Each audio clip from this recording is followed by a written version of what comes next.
Are you tired of striving to optimize your organization only to fall into the same old traps? You might be caught on the flow cycle. Learn how to break free and achieve real progress. Hello, I am Juan Navarro. This is Advanced Quality Programs, and I invite you to explore the quality philosophies and concepts to apply them to our everyday life.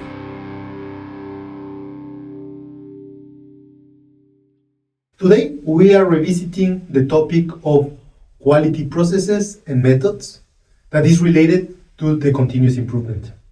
If your company wants to improve the performance, continuous improvement is essential. We explored the continuous improvement cycle and the Deming cycle in podcast episodes 15 and 156. But now, we will examine this idea from a different perspective. In the busy environment of corporate offices, where buzzwords are common and PowerPoint presentations are endless, many organizations unwillingly follow one cycle. This cycle is called the blow cycle. Blame, legitimize, overcomplicate, withdraw. And this demonstrates exactly how not to improve your processes. This is a fictional company called Innovative Corporation. This company prides itself on its dedication to continuous improvement. However, it has unknowingly fallen into the trap of the blow cycle. First, blame, announced and assigned fault. This starts with a new initiative that begins with the CEO, Mr. Visionary, who's gathering all his team. He declares, we need a drastic change. This team has been underperforming. Instead of identifying the real problem and the root causes for it, he blames the past leaders and external factors. He says, if only people had done things correctly in the past, we wouldn't be in this mess. He sets unrealistic goals without any proper analysis or planning. Now it comes to legitimize, justify with buzzwords and flimsy logic. The management team now, led by Mrs. Jargon, defends the CEO decision. They begin with bug case studies, starting with a Fortune 500 company that did this, and so it is a success for them, and it should work for us as well. Yeah? The overuse of buzzwords like synergy, world class, just make it happen, and best practices, even when these are unrelated to the situation, they dismiss concerns by presenting PowerPoint slides filled with meaningless arrows and cycles, and they insist our competition are doing something similar, and we cannot fall behind. So, however, they fail to provide a clear direction or a defined path for the team to follow. Now it comes the time for overcomplicate, create unnecessary bureaucracy and confusion. As the initiative progresses, Mr. Bureaucrat intervenes. He ensures that no task is complete without excessive procedures or unrealistic demands. He drafts a 1,000-page approval process that no one follows because it leads nowhere. Simple tasks now require multiple layers of approval. The team schedules meetings to plan additional meetings that addresses meaningless tasks. Employees spend more time creating unnecessary documentation than doing valuable work. Now projects come to a halt because endless bureaucracy, while the customer waits.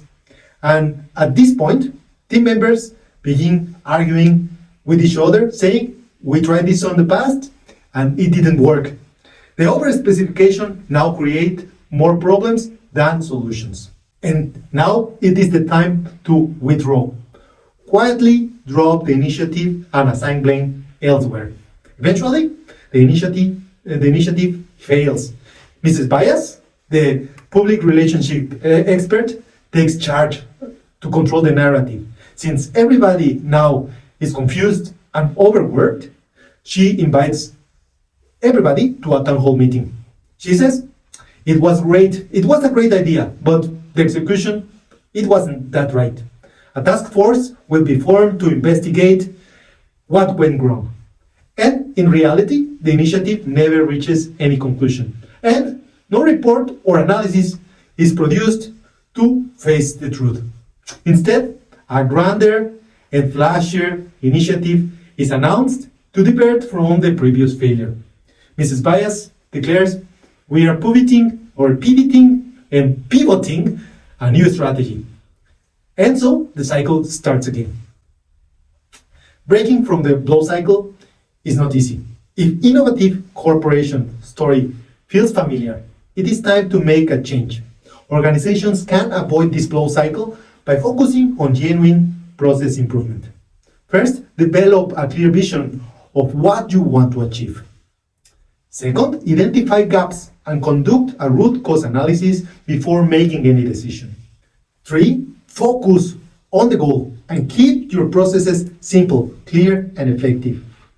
4, involve the right people in the decision making and the processes.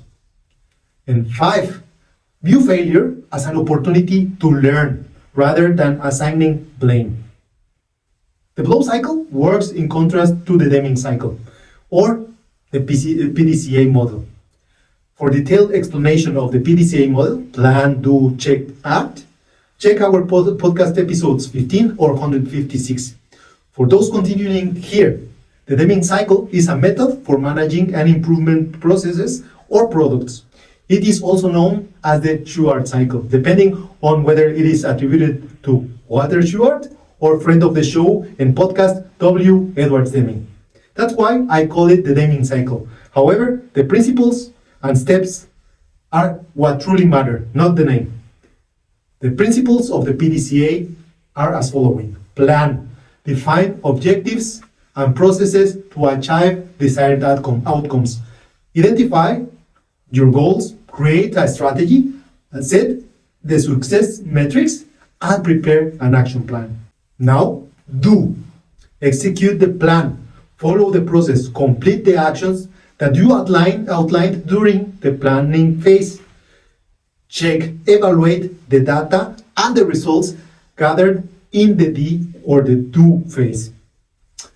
Compare the actual outcomes and with expected results to identify the gaps or areas for improvement. And finally, act. Implement the improvements based on your evaluation, data, and facts. Address problems, pinpoint root causes, and introduce changes to enhance performance. By re-evaluating strategies, simplify your processes and adopt practical improvement methods. Organizations can escape the blow cycle and achieve meaningful progresses if they actually do the work. Remember what Ellen Glasgow said, all change is not growth, as all movement is not forward.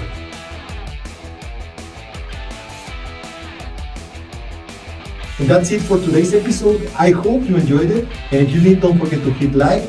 I also expect you to have some comments and share with your family, friends, enemies, people that you feel ambivalent with. I appreciate everybody that has acquired the copies of the books Life Quality Projects or the Principles of Quality, and all your comments on Amazon and Goodreads. And before leaving, don't forget to hit like, don't forget to hit the bell, and see you next week.